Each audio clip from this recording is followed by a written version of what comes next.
Nilambur CH സെന്ററിന്റെ നേതൃത്വത്തിൽ നിലമ്പൂർ ജില്ലാ ആശുപത്രിയിലെ രോഗികൾക്കും കൂട്ടിരിപ്പുകാർക്കും ഹോസ്പിറ്റലിൽ സ്റ്റാഫുകൾക്കും ആരോഗ്യ പ്രവർത്തകർക്കും പെരുന്നാൾ ഭക്ഷണ വിതരണം നടത്തി.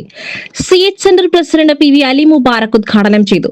നിലമ്പൂരിൽ നിന്നല്ല, ഞങ്ങളെ സമീപത്തിൽ 8 പഞ്ചായത്തിൽ വീട്ടിലും കൊണ്ടുപോയിട്ട് ഓരോ വീട്ടിലും വാർഡ് ലീഗിന്റെ അണ്ടറിൽ വാർഡിൽ കാർഡ് കൊണ്ടുപോയി കൊടുത്തിട്ട് അതിൽ നിന്ന് കളക്ഷൻ കിട്ടിയിട്ടാണ് ഇതിങ്ങനെ നടന്നു പോകുന്നത്.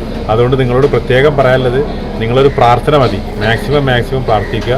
ഇത് വീണ്ടും ഇത് ഞങ്ങൾ ഇങ്ങനെ ഇതിൽ ഒതുക്കാനല്ല, ഞങ്ങൾ വേറെയും കുറേ പരിപാടികൾ അവിടെ ഫിസിയോ സെൻറ്റർ, മെഡിക്കൽ ഷോപ്പ് ഇതെല്ലാം പോകുന്നുണ്ട്. അപ്പോൾ നിങ്ങൾക്ക് അറിയാലോ, നിങ്ങൾ ഇവിടെ ഉച്ചക്കും കഞ്ഞിയൊക്കെ ഉണ്ടായിരുന്നു. വരുന്ന നോമ്പിനാണെങ്കിൽ നോമ്പ് തുറ ഇതൊക്കെ ഉണ്ട്. നിങ്ങളൊക്കെ ഒന്ന് വന്ന് വിസിറ്റ് ചെയ്താൽ നല്ലതാണ്. CH centre treasurer Komban Shamsu, Kannattil Bappu, Nalakath Veerankutty, municipal councillor Shihab Enni, TP റൂൺസ്കർ, വാജിദ് പള്ളിയാലി തുടങ്ങിയവർ സംസാരിച്ചു. Bappu Tana, Uluvan Sakheem, Jiyad P, TP Shamsu, Razak Pongalloor, TK Kunhali, Rasal, Basheer Mambad, Mysore Babu, Mujeeb Maradi തുടങ്ങിയവർ നേതൃത്വം നൽകി.